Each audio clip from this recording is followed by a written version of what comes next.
Ya, halo semua, kembali lagi. Nah, kemarin ada satu topik yang banyak ditanyakan juga ke aku, yaitu tentang maternal effect atau maternal inheritance, lebih jelasnya gitu. Coba kita bahas hari ini.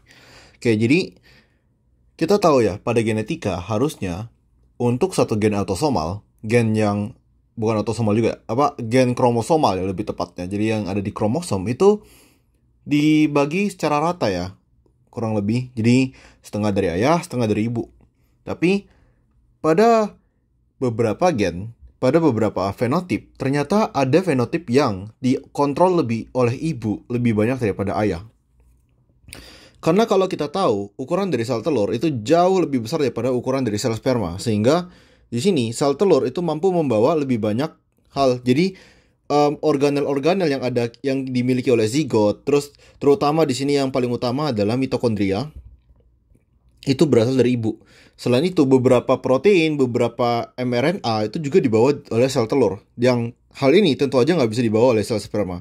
Jadi, selain mitokondria yang penting juga kita ada kloroplas. Nah, perhatikan bahwa dua organel ini, mitokondria dan kloroplas, ya kita manusia nggak ada ya kloroplas, tapi pada tumbuhan, mereka semua punya DNA ya. Jadi kita bilang ini mtDNA, mtDNA, jadi mitochondrial DNA sama cHDNA, kloroplas DNA gitu. Nah, jadi ini ya gambarnya.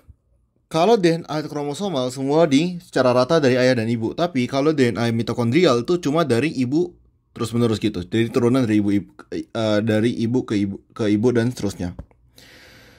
Nah, kita bisa lihat polanya di sini terjadinya maternal inheritance atau maternal effect pada pedigree ini. Coba kita lihat ya, ketika ini ada ayah normal, terus kawin dengan ibu yang sakit. Perhatikan bahwa semua anaknya itu sakit ya. Semua anaknya membawa penyakitnya. Karena kenapa? Ini ada mutasi pada DNA mitokondrial ya. Yang artinya ibu itu ngebawa DNA mitokondrial yang nggak normal. Berarti mau nggak mau semua anak pasti menerima DNA mitokondrial dari ibunya. Sekarang kita lihat kalau kondisi bapak yang sakit ya. Bapaknya yang sakit, anaknya tuh nggak ada yang sakit ya. Kenapa? Karena DNA mitokondrial bapaknya itu nggak diturunkan ke anak-anaknya. Tapi semua ibu, ketika ibu yang sakit yang membawa mutasi pada DNA mitokondrial, maka anaknya semua terkena. Oke, ini yang paling sederhana. Jadi ini yang tentang mitokondria. Terus kita lanjutin lagi. Ini juga ada fenotip variegata pada tumbuhan. Jadi variegata pada tumbuhan tuh kayak gini ya. Variegata tuh belang-belang. Biasanya tumbuhan yang kayak gini harganya mahal gitu. Nah, fenotip variegata ini ternyata diatur juga oleh maternal effect atau maternal inheritance. Coba kita lihat di sini ya. Jadi di sini nih ada gambar nih. Ketika perkawinan tumbuhan dari yang ngebawa polen, berarti yang jantannya ngebawa polen, sama yang ngebawa itu putik lebih tepatnya gitu maksudnya. Jadi yang jantan sama betina, ketika ya kita ada betina putih, jadi cabang putih ya, ini kan putih di sini, cabang putih, kita kawinin sama jantan putih, anaknya putih. Cabang putih kita kawinin sama jantan yang hijau, anaknya juga putih. Kita kawinin sama jantan yang variegata, variegata tuh belang-belang ya, ini belang-belang, dia tetap putih. Artinya apa? Fenotip dari jantan ini kita bodo amat, kita nggak peduli. Kita cuma ngelihat fenotip dari ibu. Kenapa? Karena DNA mitokondrial itu diturunin dari ibu. Sama aja ya, ketika indukannya hijau, maka semua anakannya hijau. Ketika indukannya variegata, nah sekarang di sini kita bisa dapat yang putih, hijau, atau variegata juga gitu. Jadi kita bisa dapat tiga-tiganya. Kenapa hal ini terjadi? Karena gini, ketika kita ada zigot gitu, zigot yang variegata bisa aja dia pembelahannya nggak rata.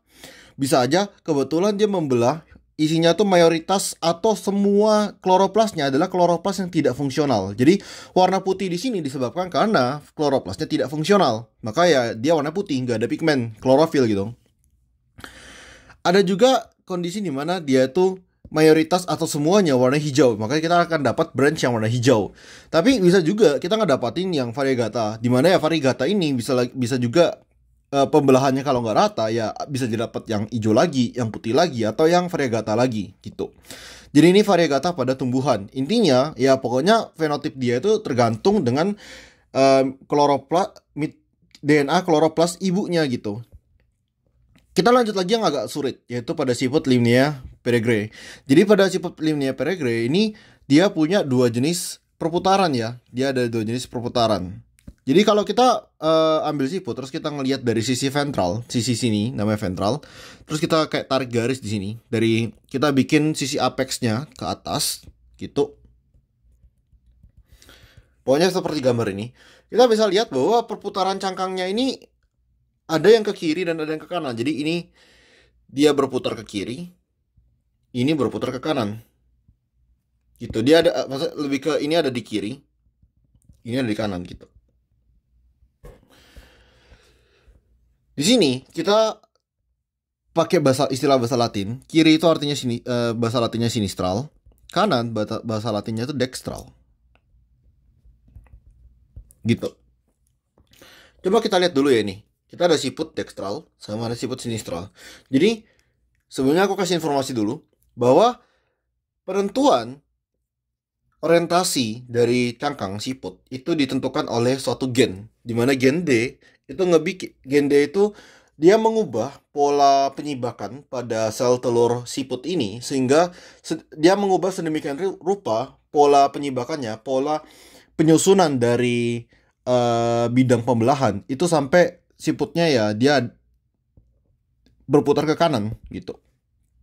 Oke, jadi adanya gen D ini sifatnya dominan. Ketika kita ada gen D besar, maka ya siput ini akan punya fenotip dextral. Sedangkan kalau dia D kecil, dia bakal sinistral. Karena dia, artinya kalau nggak ada gen D besar ini, mungkin aku tulisnya lebih kayak gini ya. Artinya ketika nggak ada gen D besar, ya udah siput ini nggak ada gen, nggak ada protein yang membuat orientasi penyibakan tuh jadi ke kanan. Jadi dia otomatis ke kiri, kayak gitu. Oke, nah jadi di sini kita ada siput dextral sama sinistral kita kawinin. Kita lihat di satu kasus dulu. Jadi kita lihat di kasus ini. Kita lihat di kasus ini dulu, baru kita ngelihat di kasus ini. Kalian perlu tahu sesuatu adalah siput sifatnya apa? Hermafrodit. Hermafrodit artinya siput itu dia ada kelamin jantan dan betina sekaligus ya. Jadi siput bisa sebagai donor sperma atau bisa juga sebagai donor dari sel telur. Jadi makanya di sini kita bisa beda-beda. Nah, di sini kita coba ini contoh siput yang ini bersifat sebagai donor sel telur. Terus habis itu siput yang ini bersifat sebagai donor sperma. Jadi ini kan kita dapat D besar dari telur, D kecil dari sperma. Maka kita dapat anakan yang D besar D kecil kayak gini. Masuk akal ya. Terus habis itu fenotipnya dextral. Kenapa? Karena ya D besar D kecil dextral. Masuk akal. Oke. Coba kita lihat di sini. Sama aja nih. Tapi kita tuker. Tadinya yang tadi siput ini tuh bersifat sebagai ibu. Sekarang dia jadi ayah. Karena dia donor sperma. Terus siput ini yang tadi awalnya bersifat sebagai ayah. Jadi sekarang jadi ibu. Gitu. Ketika dia ngedapatin D kecil dari telur dan D besar dari sperma, ternyata siputnya kok jadi sinistral. Padahal kan ini ada D besar D kecil, kenapa dia sinistral? Nah, ceritanya jadi pola perputaran dari si siput itu kan bergantung dari sel telur ibunya. Oke. Jadi misal si siput ini jadi ibu, dia akan ngasilin sel telur ya. Sel telurnya dia punya genotip seperti apa? Genotipnya pasti D kecil kan, gitu. D kecil berarti dia akan jadi sinistral. Ceritanya, jadi si sel telur ini dia punya mRNA ya. Dia begitu dihasilkan sel telur ini punya mRNA yang berfungsi untuk menentukan perputaran ini. Jadi kalau siputnya D kecil ya udah dia tidak mRNA dari D besar ini nggak ada. Jadi dia bakal jadi sinistral. Sedangkan kalau misalnya yang ini jadi ibu sekarang, dia akan ngasilin sel telur ya. Sel telurnya pasti punya gen D besar gitu kan. Pasti punya gen D besar. Sehingga dia punya mRNA yang bikin anakannya jadi dextral. Jadi di sini sebenarnya kalau kalian mau lihat fenotip dari anakannya, kalian lihat aja fenotip dari ibunya. Kalau misalnya ibunya D besar, maka semua anakannya pasti dextral. Kalau ibunya D kecil, berarti semua anakannya sinistral. Coba kita lihat lebih lanjut lagi ya ke bawah sini. Misal, kita sekarang fokus ke siput ini. Jadi siput ini bisa mengalami self fertilization. Jadi dia fertilisasi sendiri. Fertilisasi sendiri berarti apa? Kayak fertilisasi sendiri berarti dia ngasilin sperma sendiri, terus dia ngasilin sel telur sendiri. Terus sel sperma dan sel telurnya tuh bertemu jadi anakan gitu. Nah, coba kita lihat sel telurnya dia gimana. Sel telur dia, ini sel telur dia ya. Nah, dia kan punya D besar D kecil. Berarti dia pasti punya gen D. Berarti dia punya mRNA-nya ya. Dia punya mRNA D. Maka kita bisa tebak anakannya gimana? Anakannya pasti dextral semua. Bener ya? Anakannya semua ternyata dextral. Maupun mau dia D besar D besar, D besar D kecil, atau D kecil D kecil, semua anakannya dextral. Sedangkan kita lihat siput ini, sama ya kurang lebih. Jadi meskipun dia sinistral, dia ngasilin sperma, dia ngasilin sel telur. Terus ini fertilisasi sendiri jadi anakan. Kalau kita lihat sel telurnya dia gimana? Sel telur dia pasti punya mRNA ya, D kecil nih. Maka semua anakannya jadi dextral. Gitu. Ya, bener ya, semua anakannya dextral. Next kita lihat lagi. Jadi ini anakannya semua ngelakuin fertilisasi sendiri lagi. Kita coba ya. Jadi ini ada D besar D besar. Berarti mRNA-nya punya nggak mRNA-nya? Sel telurnya punya nggak mRNA-nya? Sel telurnya pasti punya mRNA D. Gitu kan? Maka anakannya pasti dextral. Ini gimana? D besar D kecil juga berarti mereka punya D ya. Artinya ya anakannya semua dextral.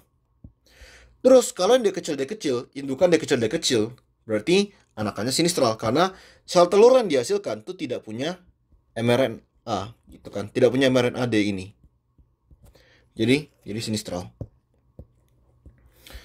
Kurang lebih di sini juga sama. Jadi intinya di sini fenotip dari ibu itu genotip dari ibu itu menentukan fenotip anak. Jadi misalnya ibunya D kecil, maka anaknya semua sinistral. Misal ibunya D besar, anaknya semua dextral. Ibunya D besar D kecil, anaknya semua dextral. Oke, aku tulis kesimpulan di sini. Genotipe ibu menentukan fenotip anak. Oke, terakhir kita ada ini semua apa ngengat larva dari ngengat namanya Ephestia quehnila ya gitu. Oke. Jadi ini juga kasusnya agak mirip ya di sini. Misal nih, jadi kita ada gen A, di mana gen A ini sifatnya wild type, dominan. Gen A ini dia menghasilkan pigmen. Sehingga mata dari larva ini warnanya coklat. Bukan merah gitu, terutama di mata gitu. Jadi kalau dia merah ini tanpa pigmen. Ini dengan pigmen. Yang coklat ini ada pigmen. Kayak gitu. Jadi ada gen mutasi A kecil ya, dimana dia ini sifatnya mutan, resesif, dia tanpa pigmen kayak gitu. Oke. Nah, jadi misal nih ya, kita ada jantan A besar A kecil. Kita kawinin dengan betina A kecil A kecil. Jadi awalnya si betina ini kan ngasilin sel telur. Sel telur ini tidak ada mRNA dari gen A. Nggak ada ya. Karena si betina ini tidak ada mRNA dari gen A. Anakannya yang A kecil matanya bakal merah. Tapi anakan yang ini A besar A kecil matanya ternyata coklat. Loh kok kenapa matanya coklat? Jadi ceritanya di sini, meskipun si sel telur ini nggak punya mRNA-nya, tapi kemudian kalau dia dapat sperma yang punya mRNA, jadi misalnya spermanya punya gen A-nya, berarti kan sperma ini bisa ngasih mRNA A. Maka ya si sel telurnya tuh anakannya bakal jadi fenotip coklat. Ini masuk akal ya? Apa kayak secara intuisi masuk akal.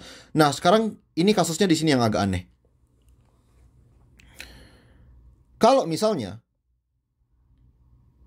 si ibunya itu coklat, gitu. Ibunya ini coklat. Jadi dia ngasilin sel telur. Kemungkinan si sel telur ini pasti punya mRNA A. Karena dia ada gen A, maka si sel telur ini pasti punya mRNA dari A. Tapi perhatikan bahwa mRNA ini sifatnya itu terbatas. Dia bisa habis gitu. Jadi anakannya, kalau dia anakannya A besar A kecil, kan dia bawa gen A ya. Kalau dia ada gen A, maka gen A ini bisa ngasilin terus-menerus mRNA A. Maka dia bakal warnanya coklat, masuk akal. Tapi coba lihat yang ini. Kenapa anakannya A kecil harusnya kan gak ada gen A, jadi coklat? Karena ternyata si sel telur ini masih ngebawa mRNA A. Jadi selama larva, si anakan itu meskipun dia A kecil, dia bakal tetap coklat. Tapi ketika dia jadi dewasa, dewasanya dia jadi merah lagi. Karena mRNA-nya habis, udahan gitu. mRNA-nya udah kepake habis ketika dia masih larva. Oke, kayak gitu. Jadi fenotip dari si ulat ini tuh, si ulat ini kan mirip banget ya dengan si si kerang tadi. Kerang siput tadi ya. Dimana fenotip dari ibu itu menentukan genotip dari ibu itu menentukan fenotip dari ketukar-tukar terus. Oke. Genotip dari ibu. Genotip itu masih tahu ya. Genotip itu adalah kode genetiknya gini. Menentukan fenotip atau sifat yang bisa kelihatan di anak.